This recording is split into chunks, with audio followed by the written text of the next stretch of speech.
अस्सलाम वालेकुम। मैं हूं हमज़ा मुनीर और आप देख रहे हैं YouTube channel H series notes.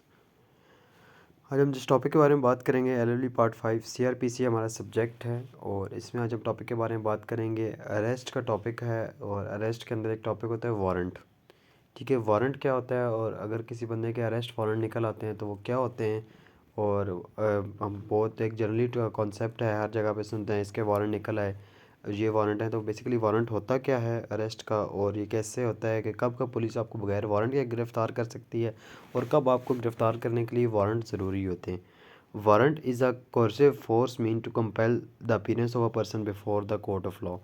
Basically warrant एक किसी बंदे को एक ऐसा कोर्सिव मीन है, जबर का एक तरीका है किसी को बंदे को कोर्ट में लेके आने का, किसी को पकड़ के कोर्ट में लाने का। अब कोई बंदा अगर कोर्ट में नहीं आ रहा, ठीक है, या कोई अगर कोई बंदा कोर्ट से अब नहीं आ रहा है या उसको कोर्ट में बुलाया जा रहा है, वो कोर्ट में पेश नहीं हो रहा या कोई मामलात हैं, तो उसके वारंट निकल आएंगे। वारंट निकलने के बाद पुलिस के कह दे, पुलिस को बेसिकली वारंट इशू किए जाते हैं, मजिस्ट्रेट इशू करते हैं।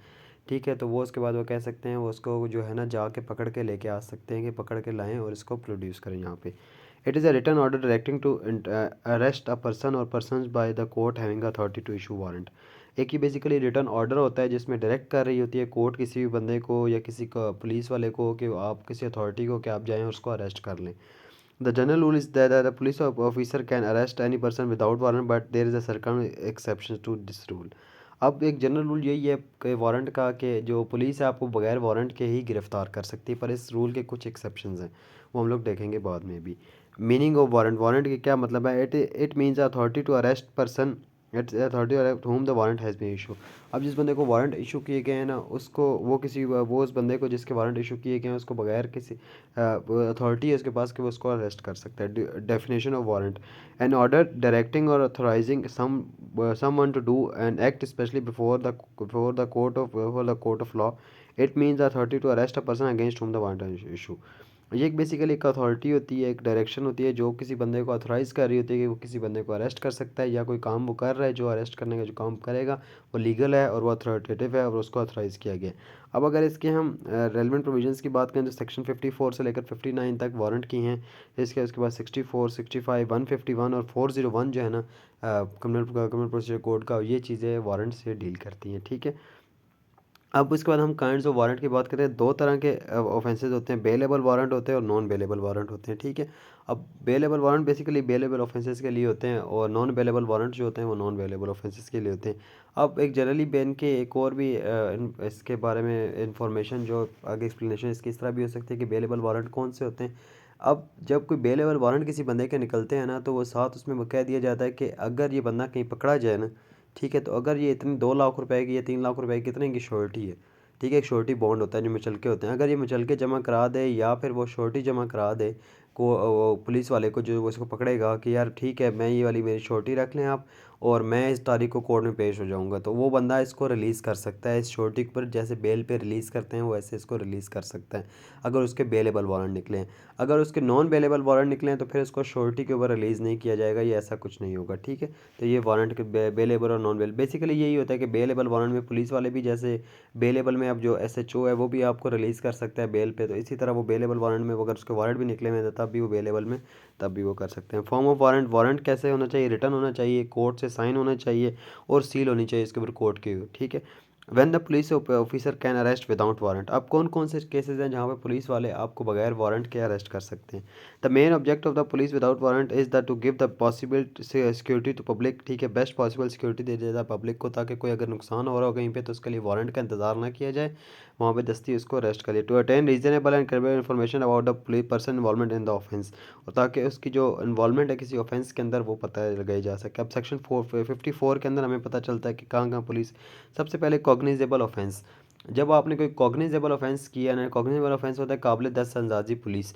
इस ऐसे जो वारंट जो होते हैं ना, उसके अंदर जो है ना पुलिस आपको बगैर किसी वो है ना वारंट के अरेस्ट कर सकते हैं। ये बेसिकली जो भी आपके ऑफेंसेस होते हैं कॉग्निजेबल, जिनकी एफआईआर होती है, जिनके ऊपर पुलिस एफआईआर कर सकती है, तो उसमें पुलिस आपको बगैर वारंट के अरेस्ट कर सकती है। पुलिस ऑफिसर में arrest without warrant and any person involved in a concerned cognizable offence or against whom the reasonable complaint has been made and any suspicion against involvement in a cognizable offence, या किसी बंदे की cognizable offence में कोई involvement की सस्पेक्शन हो कि इसने किसी कोई कॉग्निजेबल ऑफेंस किया है, उसको उसको उसको शक है इस चीज़ का, या उसके खिलाफ कोई कंप्लेन आई हो, या वो उसे पता हो कोई कॉग्निजेबल ऑफेंस इसने किया है, तो वो उसको अरेस्ट कर सकता है विदाउट वारंट के। ठीक है। Person possessing any house breaking implement, अब किसी बंदे के पास कोई ऐसे हथियार हैं जो हाउस ब्रेकिंग में काम आते हैं। ठीक है। जो कि किसी कोई चीज़ तोड़ने के काम आते हैं, किसी घर को तोड़ने के काम आते हैं। ठीक है। तो पुलिस वहाँ भी बगैर प्रो क्लेम ऑफेंडर, अब किसी ऑफेंडर को प्रो क्लेम कर दिया गया, इश्तिहारी जो ऑफेंडर होते हैं। ठीक है। जिनको इश्तिहारी कर दिया गया, उनकी प्रोक्लेमेशन हो गई है। ठीक है। उनको वो अब कोर्ट ने प्रो क्लेम कर दिया, तो उसकी वो जो है ना, तब भी उसको बगैर वारंट के अरेस्ट कर दिया जाता है। possesses stolen property, a person can arrest without warrant and possess any stolen property and there is suspicion that committed an offense which is reference in such stolen property। ठीक है। अब किसी बंदे के पास ये कोई स्टॉलन प्रॉपर्टी है, उसके पास ये शक है कि इसके पास स्टॉलन प्रॉपर्टी है, इसने कोई प्रॉपर्टी जो है ना वो उसकी स्टॉल जो उसके पास प्रॉपर्टी है किसने कहीं से इससे स्टॉल की है या चोरी की है, तो उसको भी अरेस्ट किया जा सकता है। Or he has committed a funny offence with reference to such, और उसको पता हो सकता है कि उसने जो आप देखें, अगर उसने कोई उसके पास कोई गाड़ी है। ठीक है। और अलग रह के इसने चोरी की ली है। ठीक है। तो वो पता चल रहा है कि इसके कागज़ शागज़ नहीं है, तो इसने चोरी की है। तो वो हो सकता है कि उसने कोई ऑफेंस किया हो, तो उसके बाद ही वो चोरी की वहाँ से है, तो हो सकता है कि ऑफेंस उसने थेफ्ट की होगी, या फिर उसने किसी बंदे को शायद मारा हो, डकैती की हो, उसमें वो ली हो, तो हो सकता है तब वो उसको बगैर वारंट के गिरफ्तार किया जाए। ऑब्स्ट्रक्टिंग पुलिस ऑफिसर, अगर कोई बंदा किसी पुलिस ऑफिसर को ऑब्स्ट्रक्ट करता है, अपने काम करने से रेजिस्ट करता है, उसको ब्रीच ऑफ पीस करता है, तो उसको भी अरेस्ट। एस्केप प्रिजनर, अब कोई बंदा जेल से भागा हुआ है, तो उसको भी बगैर वारंट के अरेस्ट किया जा सकता है। कोई बंदा आर्म फोर्सेज से डिज़ास्टर हुआ हुआ है, उधर से निकला हुआ है, भागा हुआ है, उसको भी किया जा सकता है, अरेस्ट किया जा सकता है। ठीक है। कोई वहाँ से मुर्तदा होकर निकला हुआ है, कोई वहाँ से सॉरी मुर्तद वो वहाँ से कोई बागी होकर निकला हुआ है। commission of the offence outside of Pakistan, any person concerned an offence committed outside of Pakistan which is committed in the Pakistan will be punishable an offence under law तो पुलिस। अच्छा, अब किसी बंदे ने कोई बाहर ऐसा ऑफेंस किया जो पाकिस्तान में ऑफेंस है। ठीक है। तो जैसे ही वो पाकिस्तान में आएगा तो उसको अरेस्ट कर लिया जाएगा। ठीक है। Release convict any release convict committing a breach of condition which he has release arrested, अब किसी बंदे को प्रोबेशन या पे रोल के ऊपर या कोई ऐसी प्रोबेशन के ऊपर उसको रिलीज़ किया गया। ठीक है। या बेल के ऊपर उसको रिलीज़ किया गया, तो वो कोई दोबारा ब्रीच ऑफ पीस वगैरह करे तो उसको दोबारा अरेस्ट किया जा सकता है। ठीक है। Arrest on requisition of another police officer, अब किसी और पुलिस ऑफिसर को उसकी अरेस्ट चाहिए। ठीक है। अब एक बंदा एक पुलिस ऑफिसर है, वो यहाँ पे रावलपिंडी में है। ठीक है।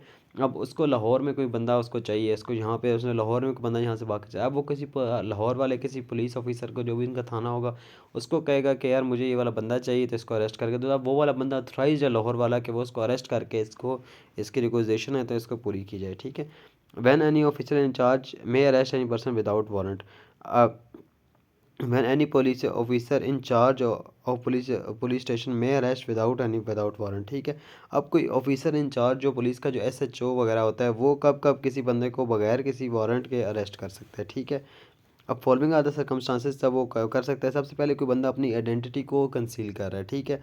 अब किसी उसने अपने पूछा किसी बंदे से ना कि मतलब ये क्या क्या काम है, मतलब तुम क्या तुम्हारी आइडेंटिटी क्या है, उसने वो आइडेंटिटी छुपा रहा है, तो लग रहा है कि शायद उसने कोई ऑफेंस किया इसलिए छुपा रहा है, तो उसको अरेस्ट किया जा सकता है। पर इसके लिए स्टेशन हाउस ऑफिसर कर सकता है, सिर्फ उसके अलावा कोई नहीं। No source of income, person who has no source of income necessity give the satisfactory amount account of to himself. अब देखें, उसने किसी को उसने रोका और उससे पूछा कि यार तुम्हारे पास इतने पैसे कहाँ से हैं, 5 करोड़ की तुम्हारे पास अमाउंट है, कहाँ से आई है।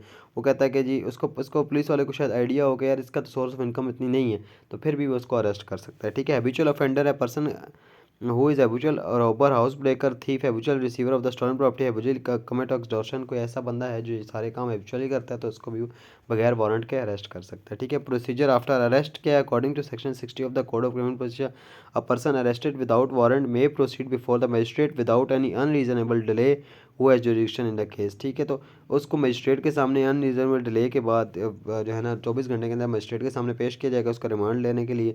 ठीक है। जो भी है फिर उसके मुताबिक वो प्रॉपरली वो करेंगे, जो भी आगे मामला है प्रोसीजर को फॉलो करना है, सेक्शन 60 में ये लिखा हुआ है। ठीक है। तो ये हो गया, ये वारंट का हमारा टॉपिक था जो हमने किया कि वारंट कब कब पुलिस बगैर वारंट के आपको अरेस्ट कर सकती है।